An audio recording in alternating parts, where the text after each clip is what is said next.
बेहद जरूरी और काम की खबरें निकल कर आ रही हैं। खबरों में रेलवे मंत्रालय की तरफ से एक बड़ी सूचना है जो आप सभी को राहत पहुंचाने वाली है और इस राज्य ने बसों को दे दी है पूरी परमिशन। तो जानेंगे किस राज्य ने दी है बसों को पूरी परमिशन। और गरीब लोगों के लिए भी एक बड़ी जानकारी है कि अब अनाज और चावल के साथ कैश भी दिया जाएगा। इसको लेकर भी एक बड़ी जानकारी निकल कर आ रही है और साथ में ही महिलाओं के खाते में पीएम के द्वारा 1,000 रुपए भेजे जाएंगे। इसको लेकर भी एक बड़ी जानकारी है जो आपके लिए बेहद जरूरी है। और साथ में अमेरिका के राष्ट्रपति डोनाल्ड ट्रंप को लगा है एक तगड़ा झटका और इसी के साथ अमेरिका ने चाइनीज प्रोडक्ट को बैन करने का भी पूरा प्लान तैयार कर लिया है। और आपके शहर के मौसम को लेकर भी एक बड़ी जानकारी है। तो दोस्तों इन सभी खबरों को विस्तार से जानने वाले हैं। इसके अलावा भी है खबरों में बहुत कुछ। अगर चैनल पर पहली बार हमारी वीडियो देख रहे हैं आप तो चैनल को सब्सक्राइब जरूर कर लीजिएगा। नीचे आपको लाल रंग का सब्सक्राइब का बटन दिख रहा है, उसे दबाकर सफेद बना दीजिएगा और उसी के साथ एक घंटी भी है, घंटी को भी दबा दीजिएगा कि सरकार के द्वारा अगर कोई भी स्कीम निकल कर आएगी तो वो सबसे पहले आपको उसकी जानकारी पहुंच जाएगी। दोस्तों वीडियो में आगे बढ़ने से पहले एक बार जान लेते हैं कोरोना की क्या है स्थिति। तो इंडिया की अगर बात कर रहे हैं तो यहाँ पर 1,18,226 लोगों में इस वायरस के लक्षण पाए गए हैं। 3,584 लोगों की इस वायरस की वजह से डेथ हो गई है और 48,553 लोग रिकवर भी हो गए हैं। यहीं पर अगर पूरी दुनिया की बात करते हैं तो 51,55,354 लोगों में इस वायरस के लक्षण पाए गए हैं, जबकि 3,32,415 लोगों की इस वायरस की वजह से डेथ हो गई है और 20,57,549 लोग रिकवर भी हो गए हैं। तो दोस्तों आप लोगों के लिए पहली खबर निकल कर आ रही है रेलवे मंत्रालय की तरफ से। रेलवे मंत्रालय ने अभी तक ट्रेनों के टिकट की जो बुकिंग है वो ऑनलाइन रखी थी। यहाँ पर बहुत सारे लोगों को परेशानी भी हो रही थी कि ऑनलाइन में, क्योंकि ज़्यादातर लोगों को आदत है ऑफलाइन खरीदने की टिकट। तो यहाँ पर अब रेलवे मंत्रालय ने एक बड़ा फैसला लिया है कि ऑनलाइन के साथ साथ आप ऑफलाइन भी टिकट को खरीद सकते हैं। रेलवे मंत्री पीयूष गोयल ने गुरुवार को एक बड़ा ऐलान किया है जिससे यात्रियों को काफ़ी राहत मिली है। उन्होंने कहा है कि यह समय भारत को सामान्य स्थिति की ओर ले जाने का है। हम जल्द ही और ट्रेनें शुरू करेंगे। इतना ही नहीं, भारतीय रेलवे टिकट ऑफलाइन बुकिंग भी शुरू करने जा रहे हैं। ऑनलाइन हमारी पहले से ही चल रही है और 22 मई यानी कि आज से आपकी ऑफलाइन बुकिंग शुरू हो जाएगी और लगभग 1.7 लाख सेवा केंद्रों यानी कि कॉमन सर्विस सेंटरों पर यह सेवा आपको उपलब्ध मिलेगी। आगे उन्होंने कहा है कि स्टेशनों पर टिकट काउंटर पर भी 2-3 दिन में टिकट बुकिंग शुरू हो जाएगी। मौजूदा समय यात्रियों को रेलवे स्टेशन के टिकट काउंटर पर टिकट नहीं मिल रहे हैं। हम अध्ययन कर रहे हैं और दिशा निर्देश तैयार कर रहे हैं। जल्द ही आपको ये सेवा भी देखने को मिलेगी। तो दोस्तों चलते हैं दूसरी खबर की तरफ। ये दूसरी खबर जो है भारतीय रिजर्व बैंक के पूर्व गवर्नर रघुराम राजन की तरफ से आ रही है। उन्होंने कहा है कि केवल अनाज और चावल से ही गरीबों का पेट नहीं भरा जा सकता, इसके अलावा भी उनको काफ़ी ज़्यादा ज़रूरत है, जैसे कि दूध है, सब्जी है, तेल है और किराया भी चुकाना होता है। तो ये सारी ज़रूरतों को पूरा करने के लिए उनके पास पैसा ज़रूर होना चाहिए। तो भारतीय रिजर्व बैंक के पूर्व गवर्नर रघुराम राजन ने कोविड-19 से प्रभावित अर्थव्यवस्था को उभारने के लिए 20.9 लाख करोड़ के पैकेज को नाकाफी बताया। रघुराम राजन ने बताया कि ऐसी स्थिति में जैसे लोगों को सब्जी, दूध, तेल और किराए जैसी जरूरतों के लिए भी खर्च चाहिए। केंद्र सरकार द्वारा ऐलान किए गए करीब 21 लाख करोड़ के पैकेज को पूर्व आरबीआई गवर्नर रघुराम राजन ने पर्याप्त बताया। उन्होंने कहा है कि कोविड-19 की वजह से अर्थव्यवस्था को होने वाले नुकसान में इससे मदद नहीं मिलेगी। ऐसे संकट की स्थिति में प्रवासी मजदूरों को मुफ्त अनाज चाहिए। लॉकडाउन की वजह से रोजगार को हुए नुकसान की भरपाई करनी होगी। लोगों को दूध, सब्जी, तेल और किराए जैसी जरूरतों के लिए खर्च चाहिए। आज के समय में पूर्व आरबीआई गवर्नर रघुराम राजन का ये बयान बहुत ज़्यादा इंपॉर्टेंट रखता है। क्यों? इस लिहाज से क्योंकि कोरोना वायरस का अभी तक कोई भी वैक्सीन तैयार नहीं हुई है। इसका केवल एक ही रोकने का समाधान है कि लोग बागों की इम्यूनिटी सिस्टम जो है वो काफ़ी अच्छा रहे और वो तभी पॉसिबल हो जाएगा जब गरीब लोगों को खाने पीने के लिए पौष्टिक आहार मिलेगा। और पौष्टिक आहार कब मिलेगा? जब उनके पास पैसे होंगे।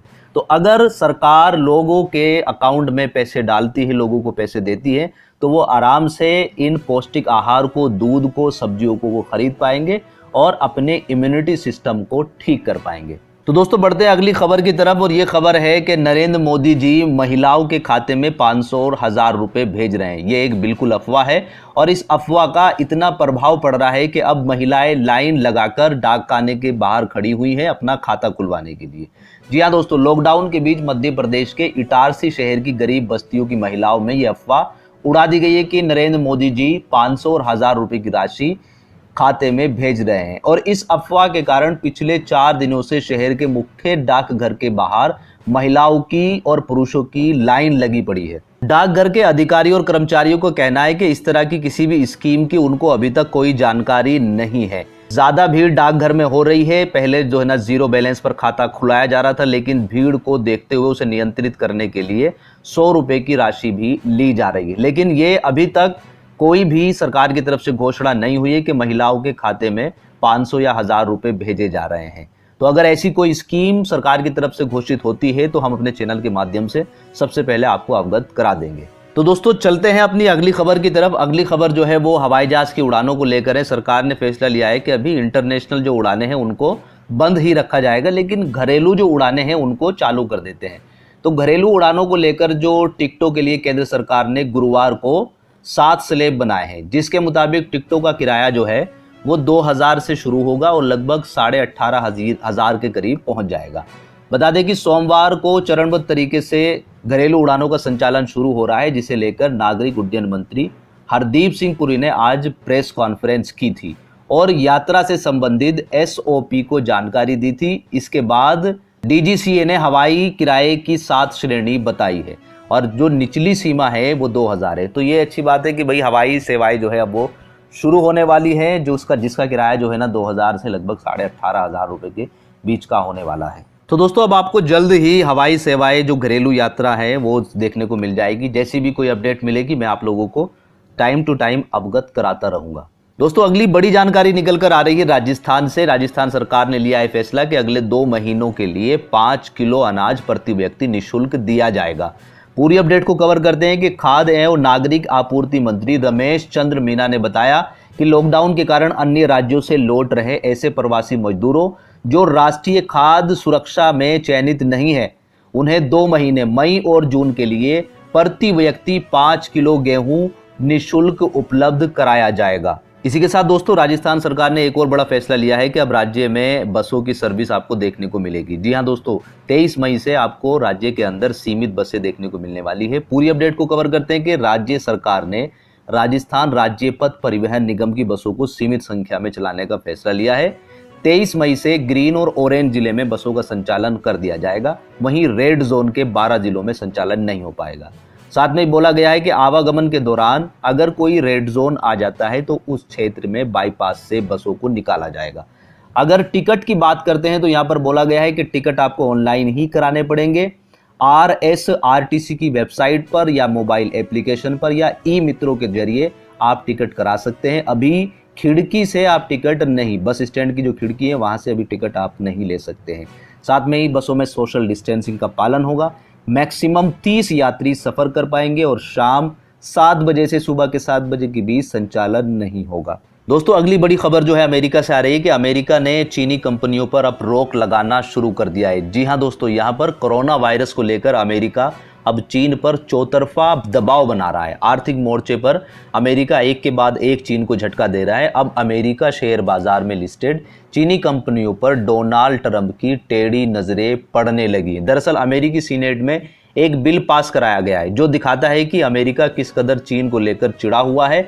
अमेरिकी राष्ट्रपति डोनाल्ड ट्रंप ने कोरोना वायरस को पूरी दुनिया में फैलाने के लिए चीन को जिम्मेदार ठहराया है। ट्रंप लगातार चीन पर कोरोना का टीकरा फोड़ रहे हैं और सबक सिखाने को लेकर भी बात कर रहे हैं। इसी कड़ी में अमेरिका एक के बाद एक नया फैसला चीन के खिलाफ ले रहा है। अब चीनी कंपनियों को अमेरिकन शेयर बाजार से डिलिस्टिंग करने के लिए अमेरिका सीनेट में एक बिल पास किया है। हालांकि इसे लागू होने में अभी थोड़ा समय लगेगा, लेकिन कहा जा रहा है कि सीनेट में इस बिल का विपक्ष ने भी समर्थन किया है। अमेरिकी के इस कदम में अमेरिकन शेयर बाजार में लिस्टेड चाइनीज कंपनियों के लिए मुश्किल खड़ी हो सकती है। बिल में कहा गया है कि अमेरिकी कंपनियों में निवेश को बढ़ावा देने के लिए यह कदम उठाया गया है। यहीं पर दोस्तों एक और अपडेट निकल कर आ रही है अमेरिका से कि अमेरिका के राष्ट्रपति डोनाल्ड ट्रंप को एक तगड़ा झटका लगा है कि क्योंकि अमेरिका में नवंबर में चुनाव होने हैं और चुनाव से पहले जो है ना कुछ कंपनियां सर्वे करती हैं और बताती हैं कि किसका पलड़ा भारी चल रहा है। तो उसमें ट्रंप का पलड़ा जो है वो बिल्कुल हल्का बताया गया है। पूरी अपडेट को कवर करते हैं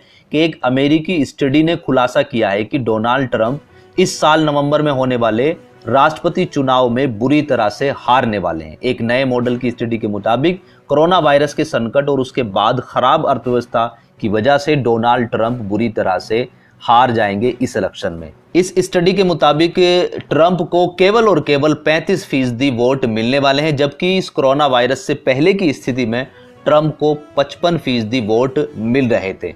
इस सर्वे के बाद ट्रंप की मुश्किलें जो है ना लगातार बढ़ती जा रही हैं, क्योंकि पहले ट्रंप परेशान है कोरोना वायरस को लेकर और अब परेशान शुरू हो जाएंगे इस स्टडी को लेकर, इस सर्वे को लेकर। तो दोस्तों अगली अपडेट जो निकल कर आ रही है वो है कि चक्रवाती तूफान अम्फान के कारण अब मानसून में देरी हो सकती है। भारत में इस बार मानसून देरी से दस्तक कर सकता है, ऐसा भयंकर चक्रवाती तूफान अम्फान के चलते हो सकता है। भारतीय मौसम विभाग के डायरेक्टर ने कहा है कि भारत में साइक्लोन अम्फान के चलते मानसून के देरी से आने के संकेत मिल रहे हैं। दोस्तों मौसम विभाग ने अगले 24 घंटे में मौसम का कैसा मिजाज होने वाला है इसके बारे में बताया कि तूफान अम्फान का असर पूर्वोत्तर राज्यों में दिखेगा, भले ही यह कमजोर हो गया हो, लेकिन अगले 24 घंटे के दौरान असम, मेघालय, अरुणाचल प्रदेश और नागालैंड में भारी बारिश के संकेत दे रहा है।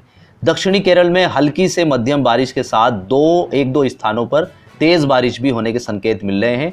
तटीय कर्नाटक और शेष पूर्वोत्तर भारत में भी कुछ स्थानों पर तेज बौछारें गिर सकती हैं। पश्चिमी बंगाल, सिक्किम और बिहार के पूर्वी भागों में कुछ स्थानों पर हल्की बारिश होने के भी आसार नजर आ रहे हैं। साथ में ही झारखंड, आंतरिक तमिलनाडु, आंतरिक कर्नाटक में एक दो स्थानों पर भारी वर्षा होने की भी संकेत मिल रहे हैं। विदर्भ, उत्तरी मध्य महाराष्ट्र, दक्षिण और पश्चिमी मध्य प्रदेश, गुजरात, राजस्थान और तेलंगाना में कई जगहों पर लू चलने की भी आशंका जताई जा रही है। तो दोस्तों ये थे आज के कुछ मुख्य समाचार। उम्मीद करते हैं कि वीडियो आपको पसंद आई होगी। वीडियो पसंद आई है तो लाइक कीजिएगा, शेयर कीजिएगा और अगर अभी तक भी सब्सक्राइब नहीं किया है चैनल को तो नीचे जो लाल रंग का बटन है उसे दबाकर सब्सक्राइब